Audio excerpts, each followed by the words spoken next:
Où doit chercher cette nuit Laylatul Qadr? Le prophète alayhi salatu wa sallam lui a dit Alhamdulillahi Rabbil Alamin, assalamu alaikum, que la paix soit sur vous.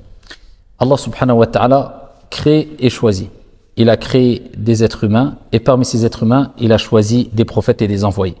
Et parmi eux, il y a bien sûr Moussa alayhi salam, Nuh, Ibrahim, Isa alayhi salam et le prophète Mohammed alayhi salatu wa salam. Parmi ces prophètes, il a choisi deux, Ibrahim et le prophète Mohammed alayhi salatu wa salam. Et parmi ces deux, il a choisi un, le prophète Mohammed alayhi salatu wa salam. De même, Dieu a créé les jours, il a créé les mois, il a créé les années. Et parmi ces années, parmi ces mois, parmi ces jours, il choisit les plus importants, les plus méritoires, les plus beaux, les plus nobles auprès d'Allah subhanahu wa ta'ala. Et parmi ces journées-là, parmi ces mois-là, il y a bien sûr le mois de Ramadan, il y a parmi ces journées-là, Laylatul Qadr. La nuit du destin. وَمَا أَدَرَاكَ مَا لَيْلَةُ الْقَدْرِ. Et qui te dira qu'est-ce que la nuit du destin? Laylatul Qadr, la nuit du destin, khayrun min alfi shahr, comme Dieu l'a dit dans le Coran. Elle est meilleure que 1000 mois, plus de 80 années. C'est-à-dire, Dieu te rappelle que même si tu as eu des déficiences, même si tu as glissé pendant le Ramadan, même si tu n'as pas assez prié, même si tu n'as pas assez évoqué, innamal a'malu bil khawatim. Les actions ne valent que par leur fin. Et que Dieu nous accorde à toutes et à tous une bonne fin. Et le fait que les actions ne valent que par leur fin, ça pousse l'être humain à avoir de la retenue et ne pas agir avec orgueil ou en étant trop sûr de lui. Et bien de même pour le Ramadan, les actions ne valent que par leur fin, c'est-à-dire que les meilleures des actions, les meilleurs des jours, khitamuhu misk, c'est la fin du Ramadan. Et pourquoi pas alors que le prophète nous dit que il nous rappelle que c'est la dernière ligne droite. Et pour réussir cette dernière ligne droite, eh bien il faut savoir comment réagir, comment profiter. Comment réussir ces 10 dernières nuits?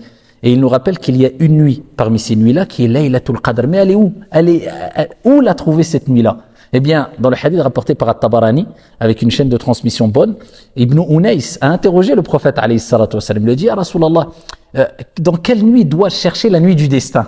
Il voulait la trouver. Alors que bien sûr, il y a des athars, il y a des textes qui nous montrent que c'est peut-être, ou c'est plus probable qu'elle soit la 27e nuit. D'autres nous disent que c'est les nuits impaires, d'autres.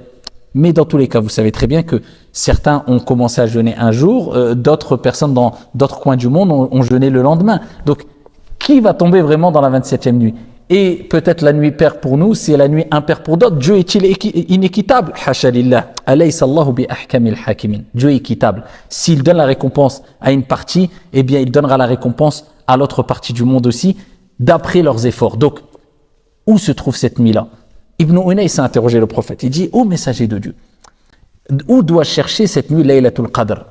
Le prophète alayhi salatu wa sallam lui a dit, si je ne craignais pas que les gens ne se contentent que de la prière de la 27e nuit en abandonnant le reste des nuits, je t'aurais informé sur cette nuit-là. Donc il nous rappelle que si les gens savaient, ils n'auraient plus fourni d'efforts en dehors de Laylatul Qadr, la nuit du destin. Donc il ne nous a pas informés.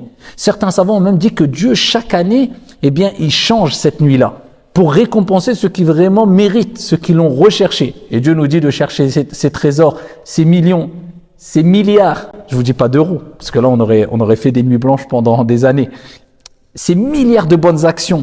Mieux que 1000 mois, vous imaginez ou quoi? Mieux que 1000 mois.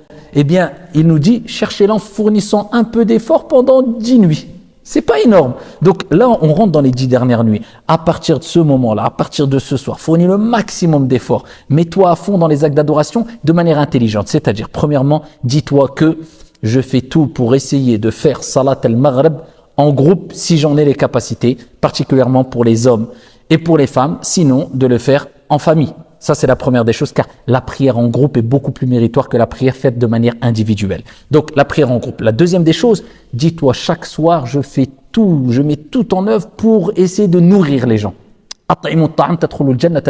Nourrissez les pauvres, les gens de manière générale. Vous rentrerez au paradis en paix. Donc, dis-toi, chaque soir, je nourris quelqu'un. Si minime soit cette quantité de nourriture, chaque soir, je nourris quelqu'un.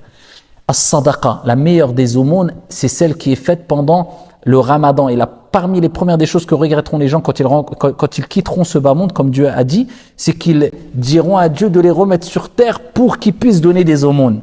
Donc, faites des aumônes. Chaque soir, dis-toi, je fais une aumône. Particulièrement dans des projets qui vont être considérés comme des sadaqas jariya, perpétuels, qui vont perdurer dans le temps, incha'Allah ta'ala. Donc, chaque soir, ne serait-ce que 10 euros, 100 euros, 1000 euros, 50 euros, 1 euro, nourrir chaque soir.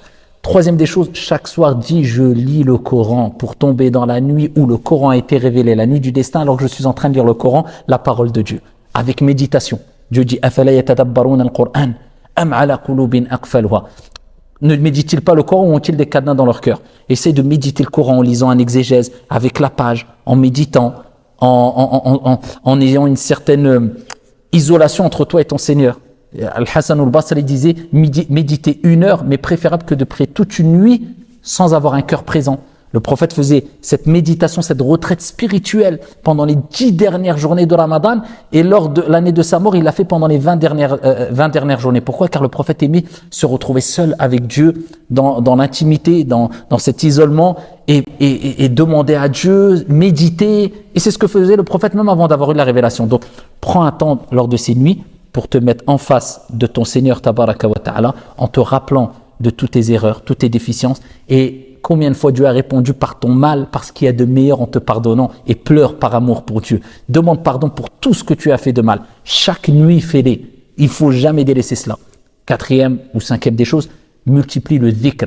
Prends un chapelet et répète Subhanallah, Subhanallah, Subhanallah, Alhamdulillah, Alhamdulillah, Alhamdulillah, Allahu Akbar, Allahu Akbar, Allahu Akbar, au maximum. Essaye de le faire le maximum de fois pendant ces nuits-là. 6e des choses, essaye de ne pas rater au moins les prières de Tarawih chaque nuit. Si tu ne peux pas, au moins de faire quelques unités de prière après Salat al-Isha en finissant par al-Witr. Et bien sûr, augmente le maximum d'invocations.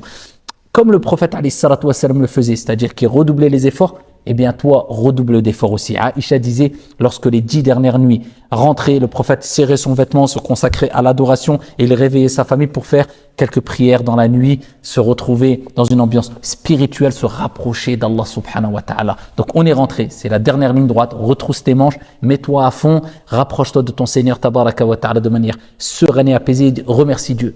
Dis Ya Rab, merci de m'avoir permis encore une fois d'être vivant pour me rapprocher de toi et de bénéficier de ces milliards de bonnes actions en fournissant quelques efforts. Qu'Allah subhanahu wa ta'ala nous permette à toutes et à tous de profiter de cette nuit bénie, qu'Allah Jalla wa Ala nous bénisse, qu'Allah nous fasse de la fin de notre Ramadan les meilleurs moments et qu'Allah nous accorde à toutes et à tous une bonne fin heureuse et une vie sereine et apaisée. Amin. Wassalamu alaikum.